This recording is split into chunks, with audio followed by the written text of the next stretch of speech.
Assalamualaikum warahmatullahi wabarakatuh.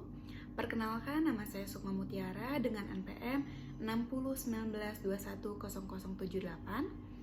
Pada kesempatan kali ini, saya akan memaparkan mengenai rencana penelitian saya yang berjudul Peran Self-Compassion terhadap Greed pada karyawan generasi Z.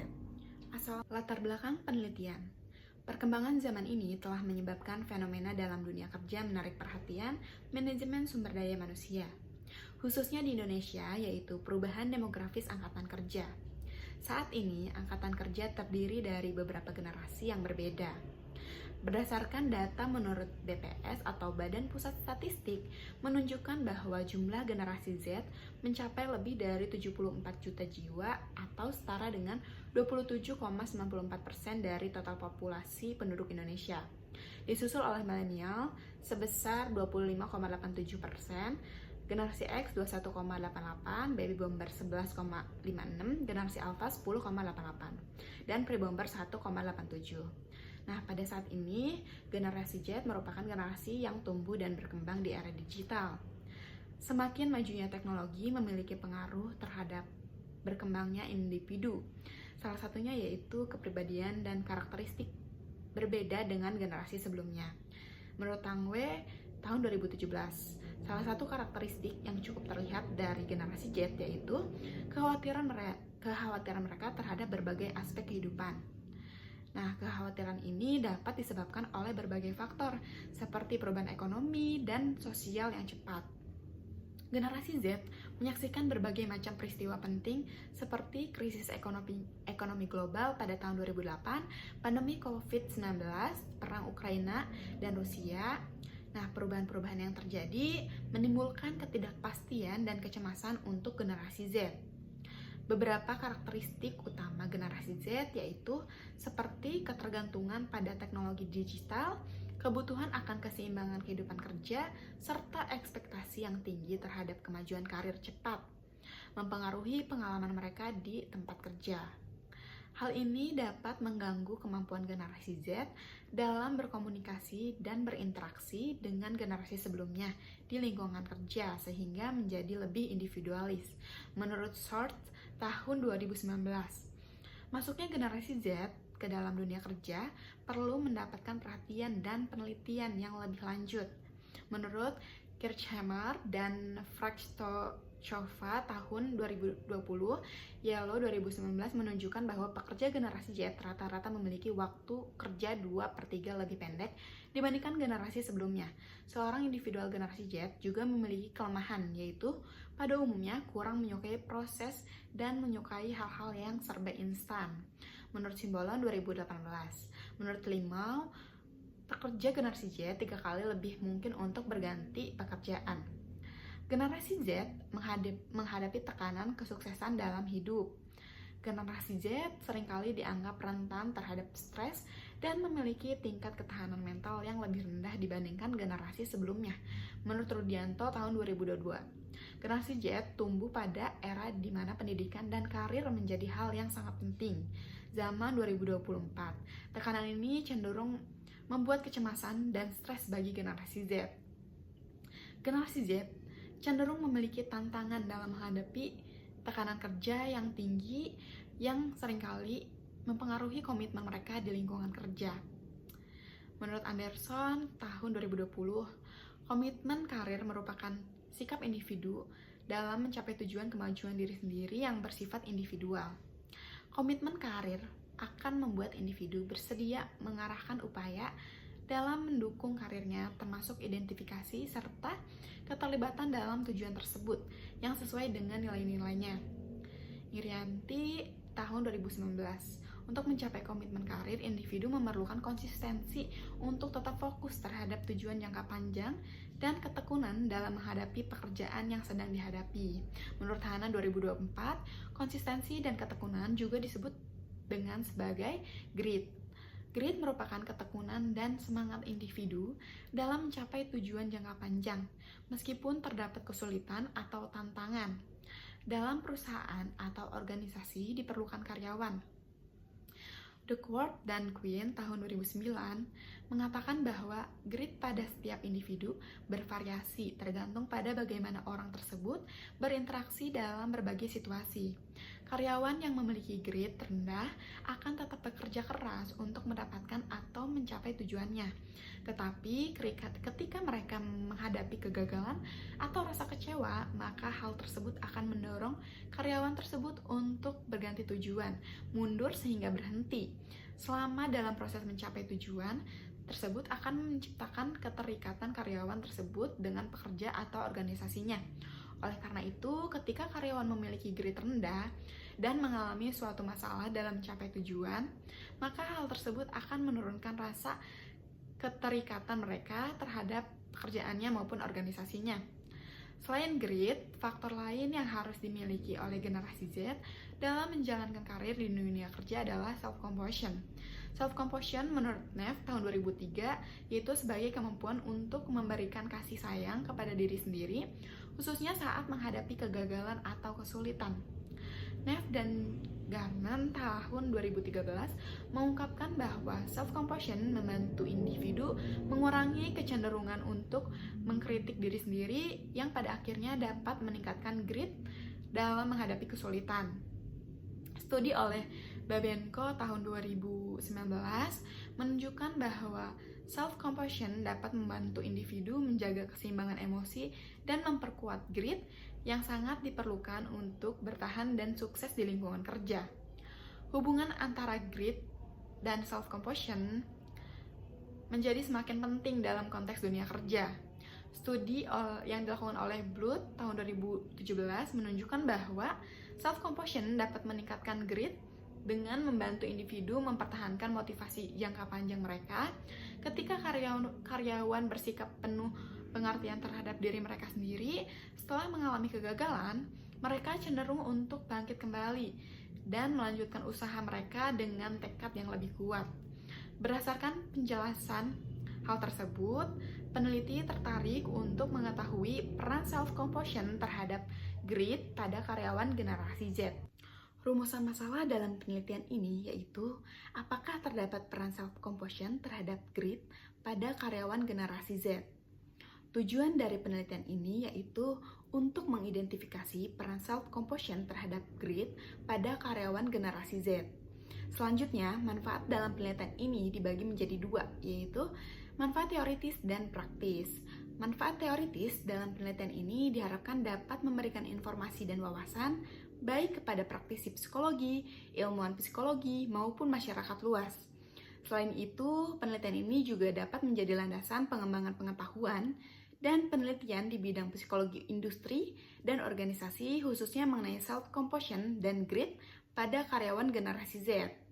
Kemudian, manfaat praktis yang dapat diperoleh dalam penelitian ini diharapkan dapat memberikan wawasan kepada pembaca mengenai pentingnya mengembangkan self-compassion dan grit dalam menghadapi tantangan karir. Lalu untuk penelitian selanjutnya, diharapkan menjadi referensi bagi penelitian selanjutnya yang tertarik untuk meneliti lebih dalam mengenai peran self-compassion terhadap grit pada karyawan generasi Z. Dan untuk generasi Z sendiri agar dapat mengembangkan kemampuannya untuk terus berusaha, bersungguh-sungguh, dan fokus dalam mencapai tujuan meskipun menghadapi tantangan dan kegagalan. Tinjauan pustaka. Yang pertama yaitu ada grit.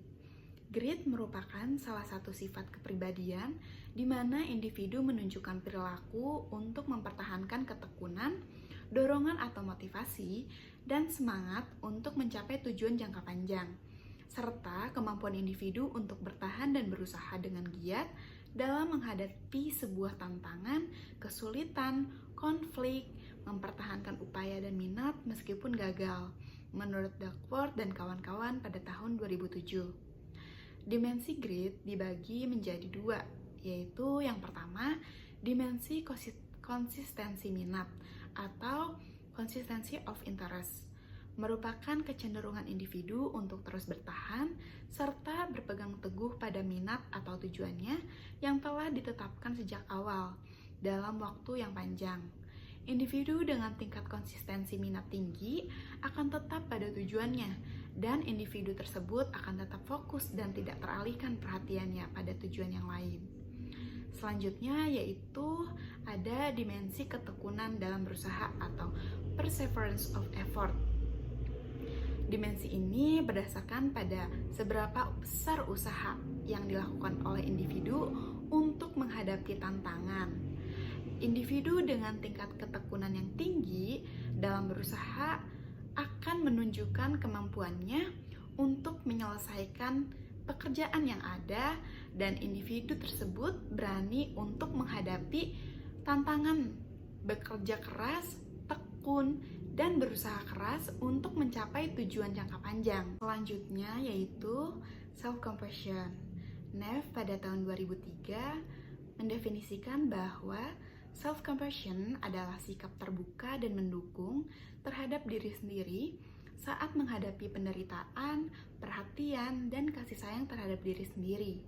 Pemahaman tentang kekurangan dan kelebihannya atas segala kegagalan, serta penerimaan atas segala kelebihan dan kekurangan yang dimiliki. Aspek-aspek pada self-compassion yaitu yang pertama ada self-kindness versus self-judgment. Self-kindness adalah aspek yang menjelaskan tentang penerimaan atas kebaikan dan perhatian dari diri sendiri, bukan untuk orang lain atau dari orang lain. Self-kindness melibatkan kemampuan untuk memahami diri, tidak menyakiti atau mengabaikan diri, dengan mengutuk dan menghakimi diri saat menghadapi kesulitan, serta memberikan kelemah lembutan kepada diri sendiri saat mengalami penderitaan dan kelemahan pribadi. Bahkan dalam situasi sulit, self-kindness menyatakan bahwa dirinya layak mendapatkan cinta, kebahagiaan, dan kasih sayang. Jadi akan menciptakan kenyamanan, kelemah lembutan, dan tidak menghakimi diri sendiri. Sebaliknya, apabila self-judgment, yaitu merupakan sikap permusuhan, rendah diri, dan kritik terhadap diri sendiri. Self-judgment adalah sikap merendahkan dan mengkritik diri sendiri secara berlebihan terhadap aspek diri dan kekurangan yang ada. Self-judgment cenderung meremehkan perasaan, pikiran, keinginan, dan tindakan pribadi, dan kadang-kadang terjadi secara alami tanpa disadari. Terkadang orang tidak menyadari bahwa mereka menghakimi diri karena adanya rasa sakit yang berasal dari kegagalan yang mereka alami. Selanjutnya yaitu ada aspek common humanity versus isolation. Common humanity adalah kesadaran bahwa kesulitan, kegagalan, dan tantangan adalah bagian yang normal dari kehidupan manusia yang dialami oleh setiap orang, bukan hanya diri sendiri. Common humanity merupakan kebalikan dari isolation, yaitu kondisi di mana seseorang merasa bahwa mereka adalah orang yang paling tidak bahagia dan menderita di dunia. Isolation menyebabkan individu merasa terpisah dari orang lain karena rasa sakit atau frustasi. Individu yang mengalami isolation merasa kesepian ketika mengalami kegagalan dan cenderung meyakini bahwa orang lain dapat mencapai kesuksesan dengan lebih mudah daripada mereka, serta merasa malu dan tertutup ketika menghadapi ketidaksempurnaan dan kegagalan. Akibatnya, mereka cenderung menarik diri dan merasa kesepian saat menghadapi kegagalan atau penderitaan. Selanjutnya yaitu ada aspek mindfulness versus over-identification. Mindfulness adalah kemampuan untuk melihat dengan jelas, menerima, dan menghadapi kenyataan tanpa melakukan penilaian terhadap situasi yang sedang terjadi. Mindfulness mengacu pada melihat pengalaman dari perspektif objektif. Mindfulness diperlukan untuk menghindari terlalu mengidentifikasi diri dengan pikiran atau perasaan negatif. Konsep dasar mindfulness adalah melihat segala sesuatu sebagaimana adanya, tanpa berlebihan atau mengabaikan, sehingga dapat memberikan respon yang objektif dan efektif.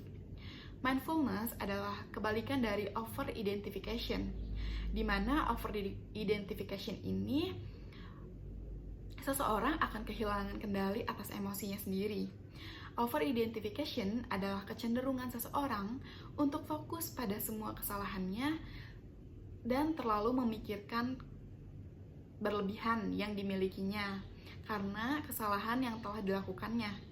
Over-identification terjadi ketika seseorang terlalu fokus pada kesalahan mereka sendiri dan terus-menerus memikirkan keterbatasan yang dimiliki karena kesalahan yang telah dilakukan. Hal ini disebabkan oleh fokus berlebihan pada keterbatasan diri, yang pada akhirnya menyebabkan kecemasan dan depresi, serta membuat individu menolak pikiran dan perasaan yang menyebabkan penderitaan. Hipotesis dalam penelitian ini dibagi menjadi dua, yaitu terdapat peran self-compassion terhadap greed pada karyawan generasi Z, dan tidak terdapat peran self-compassion terhadap greed pada karyawan generasi Z. Metodologi penelitian. Untuk metode penelitiannya, kategori yang digunakan dalam penelitian ini menggunakan pendekatan kuantitatif, di mana nantinya akan diukur menggunakan skala-skala yang sesuai dengan variabel yang dibutuhkan. Penelitian ini merupakan penelitian regresi. Desain pada penelitian ini bersifat non-eksperimental, karena tidak adanya manipulasi yang dilakukan untuk mengukur variabel dalam penelitian. Variabel dalam penelitian ini yaitu untuk dependent variabelnya adalah greed dan independent variabelnya yaitu self-compassion. Teknik pemilihan sampel yaitu menggunakan accidental sampling. Partisipan dalam penelitian ini yaitu generasi Z yang berusia sekitar 19-27 tahun dan karyawan di sebuah perusahaan. Dan teknik pengambilan data menggunakan kuesioner online. Instrumen penelitian. Instrumen yang digunakan untuk variabel greed yaitu Short Greed Scale, merupakan alat ukur yang dikembangkan oleh Duckworth dan kawan-kawan pada tahun 2009 yang diperuntukkan untuk mengukur greed. Short Greed Scale memiliki 8 item pertanyaan yang terdiri atas 2 dimensi yaitu item 1-4 untuk dimensi perseverance of effort dan item 5-8 untuk dimensi consistency of interest. Kemudian, instrumen yang digunakan untuk variable self-compassion yaitu menggunakan alat ukur self-compassion scale. Alat ukur self-compassion scale ini disusun oleh Neff pada tahun 2003 dan melibatkan beberapa dimensi positif yaitu self-kindness, common humanity, dan mindfulness, serta dimensi negatif yaitu self-judgment, isolation, dan over-identification. Sekian penjabaran tentang rencana penelitian saya. Apabila ada kekurangan mohon dimaafkan. Wassalamualaikum warahmatullahi wabarakatuh.